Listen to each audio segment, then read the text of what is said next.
Hello friends, आज का हमारा सब्जेक्ट फार्माकोलॉजी है। फार्माकोलॉजी से हमने ग्लाइकोमा टॉपिक कवर किया है। तो ग्लाइकोमा के बारे में आज अपन स्टडी करते हैं। तो glaucoma, what is glaucoma, how to cause glaucoma, how to spread out glaucoma. Glaucoma क्या होता है, ग्लाइकोमा के क्या कारण हैं, होने के क्या कारण हैं, क्या रीजन है, क्या कैसे फैलते हैं। तो आज अपन इसके बारे में स्टडी करते हैं, है ना। तो ग्लाइकोमा की डिफिनीशन देखेंगे, सिम्टम्स देखेंगे, कारण देखेंगे, कॉज होते हैं, treatment, types and A mode of action. कैसे इसको ट्रीटमेंट और इसका के जो ट्रीटमेंट के दौरान इसके मोड ऑफ एक्शन, जो हमारी ड्रग्स होते हैं उसके मोड ऑफ एक्शन क्या होते हैं। तो फर्स्ट अपन देखते हैं ग्लाइकोमा। ग्लाइकोमा क्या होता है। ग्लाइकोमा एक आँख का रोग, मोतियाबिंद रोग होता है ना। इसमें क्या होता है, पर्सन जो पेशेंट होता है उसको क्या होता है, ब्लाइंडनेस जैसी स्थिति हो जाती है, कंडीशन आ जाती है, लॉस ऑफ विजन, उसको दिखाई देना धीरे धीरे कम होने लगता है। तो ये हमारा जो ग्लाइकोमा है, हमारे वर्ल्ड का लार्जेस्ट सेकेंड डिसीज हो चुका है। इसकी कंडीशन जो होती है सेकेंड कंडीशन बन चुकी है। तो अपन देखते हैं ग्लाइकोमा की डिफिनीशन। फर्स्ट अपन क्या देखते हैं ग्लाइकोमा की। तो glaucoma is a general term use to describe a group of eye disorder that damage the optic nerves. It's the most common form of optic nerve damage leading the vision of loss. तो हमने देखा है ना, first देख लिया, ये क्या करता है, ऑप्टिक नर्व्स हमारी जो होती है उसको क्या करता है, डैमेज कर देता है और धीरे धीरे हमारे विजन को क्या करता है, लॉस होने लगे, हमारी विजन जो होती है लॉस होने लगती है।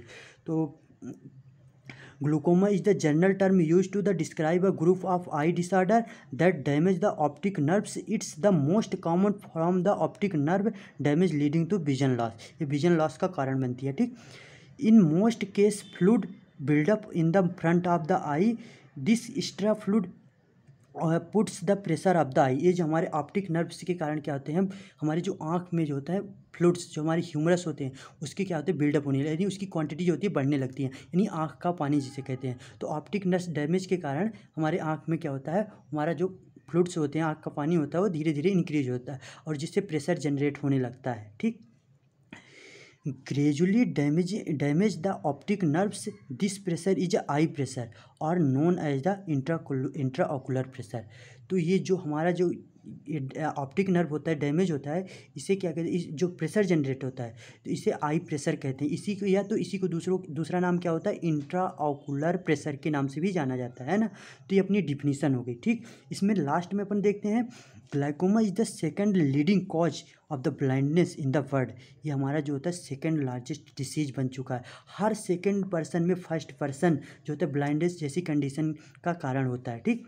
और आज की इन्वायरमेंट में पेशेंट जो होते हैं बिल्कुल अनअवेयरनेस जैसी कंडीशन दिखाते हैं, जैसे कि बिना सेफ्टी के मोबाइल, लैपटॉप, डेस्कटॉप, टेलीविज़न अपन यूज करते हैं।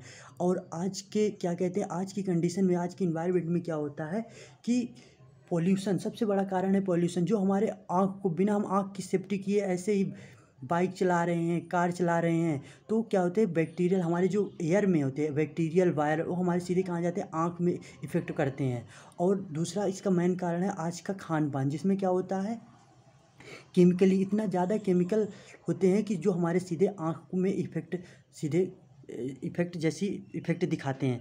तो ये ग्लाइकोमा के कारण बनते हैं। तो अपन सिम्टम्स में क्या देखते हैं, अपन सिम्टम्स से स्टार्ट करते हैं। सिम्टम्स में क्या होता है, आई पेन और pressure, headache, low vision, blur, narrow vision, blind spot, red eye, nausea, vomiting. Eye pain, eye में क्या होता है, दर्द उठने लगता है, प्रेशर जनरेट हो जाता है, हेडेक, सर चकराने लगता है, लो विजन, आँख का दिखाई कम देना, ब्लड, धुंधलापन, नैरो विजन, आँख की साइज कम होना, रेड आई में क्या होता है, रेडनेस आ जाती है, वर्ण सेल जनरेट हो जाते हैं, ब्लाइंड स्पॉट जैसे ब्लाइंड स्पॉट आ जाते हैं, नौसिया एंड वोमिटिंग, नौसिया और वोमिटिंग जो होती है स्टार्ट हो जाती है ना, सर चकराना और वोमिटिंग जैसे। स्ट्रक्चर अपन देखते हैं, ये अपना आई हो गई, आई में अपना ये लेंस हो गया, आइरिस हो गई, कॉर्निया हो गई, प्यूपिल्स हो गए, स्क्लेरा हो गया, आईब्रो हो गया, ठीक। तो ये देखिए अपनी ये लेंस है, लेंस के आसपास हमने क्या देखिए, ये ब्लाइंड स्पॉट आ रहे हैं ना, ब्लाइंड स्पॉट जैसी कंडीशन आ गई। और ये हमारा जो आई है, आई के स्ट्रक्चर में आँख जो होती है, यहाँ पे ह्यूमरस, ये क्या होता है, आँख में फ्लूइड बिल्डअप हो रहा है, जिससे हमारी आँखें क्या होती है, स्वेल होती जाती हैं ना, और एक प्रेशर जनरेट होने लगता है। जो नॉर्मल फ्लूइड होता है वो आउटफ्लो नहीं हो पाता है और ये रेडनेस जैसी कंडीशन आ जाती है। तो अपन ये डिफिनीशन और सिम्टम्स देख लिया। अब नेक्स्ट अपन देखते हैं ग्लाइकोमा के कारण क्या होते हैं? तो ग्लाइकोमा जो होता है एक स्वेल हो जाती है ना, आँखें जो होती हैं हमारी क्या होती हैं, स्वेल हो जाती हैं। तो उस कंडीशन में क्या होता है, this condition is 21 msg more pressure, यानी हमारे आँख में जो होता है ग्लाइकोमा पेशेंट जो होता है उसके आँख में 21 mmsg से ज़्यादा प्रेशर जनरेट होता है। 21 mmsg होता है नॉर्मल प्रेशर होता है, और इससे ज़्यादा प्रेशर जो होता है जनरेट होने लगता है।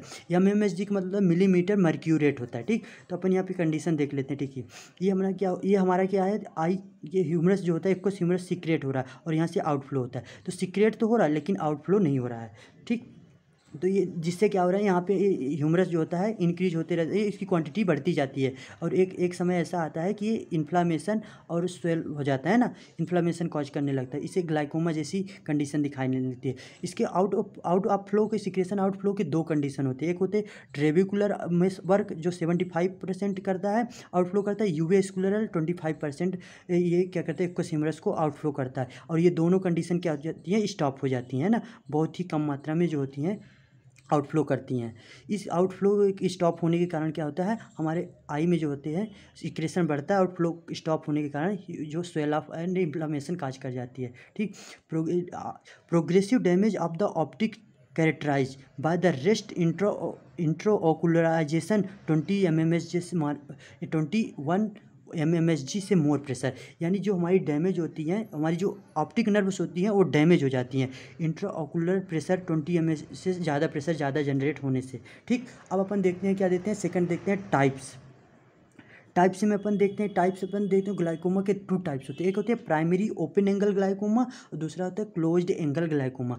प्राइमरी ओपन एंगल ग्लाइकोमा में क्या करते हैं, अपन मेडिसिन से ट्रीटमेंट ही कर सकते हैं, नॉर्मल मेडिसिन देके अपन प्राइमरी ओपन एंगल ग्लाइकोमा को ट्रीट कर सकते हैं। सेकंड होता है क्लोज्ड एंगल ग्लाइकोमा।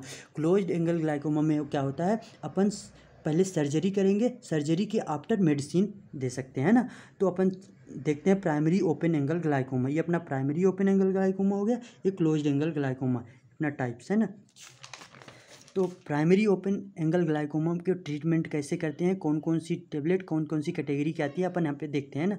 तो प्राइमरी ओपन एंगल ग्लाइकोमा में क्या होता है, इंक्रीज्ड, ये फर्स्ट हो गए, सेकंड 2 टाइप्स अपन इसके ट्रीटमेंट कर सकते हैं। ठीक, तो फर्स्ट होता है डिक्रीज्ड एक्वस सिक्रेशन और सेकंड क्या है, इंक्रीज एक्वस आउटफ्लो। तो अपन क्या करते हैं, जो एक्वस सिक्रेशन हो रहा है जिसके कारण हमारी ह्यूमरस जो एक सिक्रेट हो रहे हैं, लगातार सिक्रेट होते जाए, तो उसको अपन क्या कर सकते हैं, कम कर सकते हैं, है ना। तो अपन एक्वस सिक्रेशन को सीधे घटाने के लिए अपन कौन सी कैटेगरी ड्रग देखते हैं यहाँ पे देखेंगे। और सेकंड है इंक्रीज आउटफ्लो, अपन आउटफ्लो को बढ़ा देंगे, जिससे क्या होता है जो हमारी आंखें स्वेल हो जाती हैं वहाँ पे एक्वस ह्यूमरस, तो उनको अपन क्या करेंगे, आउटफ्लो को बढ़ा देते हैं। ठीक, तो अपन फर्स्ट देखते हैं डिक्रीज एक्वस सिक्रेशन। तो डिक्रीज एक्वस सिक्रेशन में क्या होता है, 3 कैटेगरी की अपनी ड्रग आती है ना। एक आती है alpha agonist, alpha 2 agonist, beta blocker, और तीसरा होती है कार्बनिक एनहाइड्रस इनहिबिटर्स। तो अल्फा 2 एगोनिस्ट, बीटा ब्लॉकर और कार्बनिक एनहाइड्रस इनहिबिटर्स। अल्फा 2 एगोनिस्ट का क्या वर्क होता है, ये काम क्या करता है, कैसे ये सिक्रेशन को डिक्रीज करता है, they reduce rate formation of the aqueous humorous. ये क्या करता है, जो हमारा एक्वस ह्यूमरस फॉर्मेशन हो रहा है उसको रेट को घटा देता है, थोड़ा कम कर देता है। तो उसमें अपन कौन सी ड्रग देते हैं, ब्रोमोनिडीन और एप्राक्लोनिडीन। तो अल्फा 2 एगोनिस्ट का वर्क होता है जो हमारा ह्यूमरस प्रोडक्शन होता है उसको क्या करता है, डिक्रीज कर देता है। ड्रग कौन सी है, ब्रोमोनिडीन, एप्राक्लोनिडीन। ठीक, अब बीटा ब्लॉकर का क्या वर्क होता है, ये देख रहे हैं अपन यहाँ पे बीटा ब्लॉकर क्या करता है, beta blocker is the slow down the production of the aqueous humorous, है ना। तो बीटा ब्लॉकर जो होता है ये जो प्रोडक्शन होता है एक्वस ह्यूमरस को क्या करता है, स्लो कर देता है, थोड़ा धीमा कर देता है उसको सिक्रेशन को, है ना। तो इसमें भी बीटा ब्लॉकर में 2 कैटेगरी की ड्रग होती है, एक होती है कार्डियो सेलेक्टिव, दूसरी होती है नॉन सेलेक्टिव। कार्डियो सेलेक्टिव में अपनी कौन सी ड्रग आती है, बीटाक्सोलोल, और नॉन सेलेक्टिव में आती है टीमोलोल, कार्टिलोल और लेब्यूरोलोल। तो ये अपन देख लिए बीटा ब्लॉकर का वर्क होता है वो प्रोडक्शन को क्या करता है, डिक्रीज कर देता है, थोड़ा स्लो कर देता है ना। तो अपन 2 कैटेगरी के बीटा ब्लॉकर में ड्रग्स दे सकते हैं, cardio selective, non selective. Cardio selective में बीटॉक्सोलोल और नॉन सेलेक्टिव टीमोलोल, कार्टिलोल और लेब्यूरोलोल। तो ये अपन ओपन एंगल ग्लाइकोमा पढ़ रहे हैं जिसमें से अपन क्या कर रहे हैं, एक्वस सिक्रेशन को इनहिबिट कर रहे हैं ना। अब लास्ट आता है कार्बनिक एनहाइड्रस इनहिबिटर्स। कार्बनिक एनहाइड्रस का क्या वर्क होता है, कार्बनिक एनहाइड्रस का वर्क होता है they reduce of the amount of aqueous humorous. ये क्या करता है, एक्वस ह्यूमरस को रिड्यूस कर देता है, जो हमारा अमाउंट एक्वस ह्यूमरस का अमाउंट होता है उसको घटा देता है। तो कार्बनिक एनहाइड्रस इन्हिबिटर का वर्क होता है एक्वस ह्यूमरस के अमाउंट को कम कर देना। इसमें कौन कौन सी ड्रग देते हैं, ब्रिंजोलामाइड, एसिटाजोलामाइड, डोरजिलामाइड, ये अपनी ड्रग हो गई। ब्रिंजोलामाइड, एसिटाजोलामाइड और डोरजिलामाइड, ये अपनी 3 ड्रग हो गई, 3। तो अपन 3 कैटेगरी देख लिए एक्वस सिक्रेशन इनहिबिटर्स में, alpha two agonist, beta blocker और कार्बनिक एनहाइड्रस। अब अपन सेकंड देते हैं आउटफ्लो, इंक्रीज एक्वस आउटफ्लो। अपन एक्वस आउटफ्लो को कैसे इंक्रीज बढ़ाते हैं, ठीक। तब अपन यहाँ पे देखते हैं इंक्रीज एक्वस आउटफ्लो, ठीक। तो इंक्रीज एक्वस आउटफ्लो में अपन देख लिए थे, इसमें 2 कंडीशन होती है। ट्रेबिकुलर आउटफ्लो, ट्रेबिकुलर आउटफ्लो क्या करता है, 75% हमारे एक्वस सिक्रेशन को आउटफ्लो बढ़ा देता है, और ये यूवेस्कुलर आउटफ्लो 25% सिक्रेशन को बढ़ा देता है। तो ट्रेबिकुलर आउटफ्लो में अपन क्या होता है, 2 कंडीशन, 2 कैटेगरी आती है। इसमें कौन कौन सी कैटेगरी, अल्फा एगोनिस्ट और मायोटिक्स, है ना। अल्फा एगोनिस्ट और मायोटिक्स आती है। तो अल्फा एगोनिस्ट में कौन कौन सी ड्रग दे सकते हैं हम, डीपीवेप्रिन। डीपीवेप्रिन क्या करती है, ये हमारे आउटफ्लो को बढ़ा देती है। और मायोटिक्स में कौन सी, मायोटिक्स कैटेगरी में कौन सी ड्रग आती है, पिलोकार्पिन और ये फाइजोस्टिगमिन।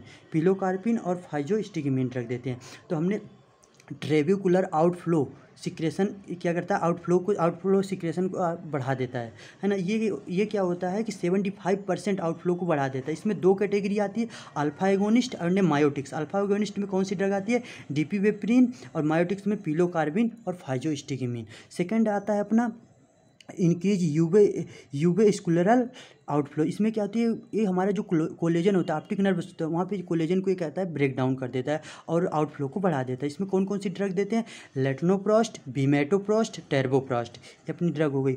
लेटनोप्रोस्ट, बीमेटोप्रोस्ट और टेर्बोप्रोस्ट, ये 3 कैटेगरी की अपनी ड्रग हो गई। ये हमारी सिक्रेशन आउटफ्लो को बढ़ा देती है ना, जो हमारे आँख में जो हमारा ह्यूमरस होता है, फ्लूइड होता है, उसको ये करती है। अब अपन यहाँ पे मूड ऑफ एक्शन देखते हैं। थर्ड क्या होती है, मूड ऑफ एक्शन, है ना। तो मूड ऑफ एक्शन में अपन क्या करते हैं, कोई भी ड्रग उठाते हैं, उसका मूड ऑफ एक्शन देखते हैं कैसे ये वर्क करता है। तो अपन यहाँ पे देख लिए लेटनोप्रोस्ट। लेटनोप्रोस्ट क्या करता है, लेटनोप्रोस्ट क्या करता है, क्रीनियल स्टोरेज एंजाइम के प्रोजेक्ट में लेटनोप्रोस्ट एंजाइम बनाता है, और लेटनोप्रोस्ट एंजाइम क्या करता है, ब्रेक डाउन द कोलेजन और हमारे एक्वस ह्यूमरस को आउटफ्लो को बढ़ा देता है। तो ये हमारी लेटनोप्रोस्ट ड्रग हो गई। लेटनोप्रोस्ट ड्रग जो होती है cranial storage enzyme, cranial storage enzyme के प्रेजेंट में कन्वर्ट हो जाती है लेटनोप्रोस्ट एंजाइम में, और लेटनोप्रोस्ट एंजाइम क्या करता है, ब्रेक डाउन कर देता है कोलेजन को, और आउटफ्लो को हमारे बढ़ा देता है, ठीक। इस तरह से हमने देख लिया ओपन एंगल ग्लाइकोमा कैसे ट्रीटमेंट करते हैं और कैसे उसके आउटफ्लो को बढ़ा सकते हैं। अब अपन सेकंड आता है क्लोज्ड एंगल ग्लाइकोमा। तो क्लोज्ड एंगल ग्लाइकोमा में क्या होता है, ये अपन देखते हैं। Closed angle glaucoma, closed angle glaucoma में क्या होता है, डिफिनेटली ट्रीटमेंट इन सर्जरी। अपन इसको क्या कर सकते हैं, surgery, during surgery after medicine treatment देते हैं, है ना। तो definitely treatment in the surgery और short term treatment in medicine. अगर इसी को अपन शॉर्ट टर्म में करना है तो मेडिसिन दे देते हैं, और अगर अपन इसी को पूरी तरह से क्लियर करना है तो अपन सर्जरी यानी क्लोज्ड, यानी आँख पूरी, इसमें क्या होती है, आँख पूरी इफेक्ट हो जाती है, मतलब पूरी इफेक्टेड रहती है। तो इसमें क्या होता है, अपने को क्लोज्ड एंगल ग्लाइकोमा देते हैं ना। तो क्लोज्ड एंगल ग्लाइकोमा में कौन कौन सी मेडिसिन देते हैं, कोलिनोमाइमेटिक, एसिटोलाजोलामाइड और मैनिटोल, है ना। तो ये अपना कोलिनोमाइमेटिक, एसिटाजोलामाइड और ये मैनिटोल, कोलिनोमाइमेटिक, एसिटाजोलामाइड, मैनिटोल। तो ये अपनी 3 ड्रग हो गई क्लोज्ड एंगल ग्लाइकोमा के लिए। तो थैंक यू फ्रेंड्स, आज का हमारा टॉपिक ग्लाइकोमा जो होता है एंड होता हुआ। आपको कैसा लगा वीडियो में, आप कमेंट बॉक्स में आप कमेंट करके आप बता सकते हैं। और आप जो पिछली वीडियो नहीं देख पाए तो आप डिस्क्रिप्शन में जाके लिंक को टच करके आप पिछली वीडियो को देख सकते हैं। तो thank you friends, please subscribe and share और लाइक करना ना भूलें। ओके।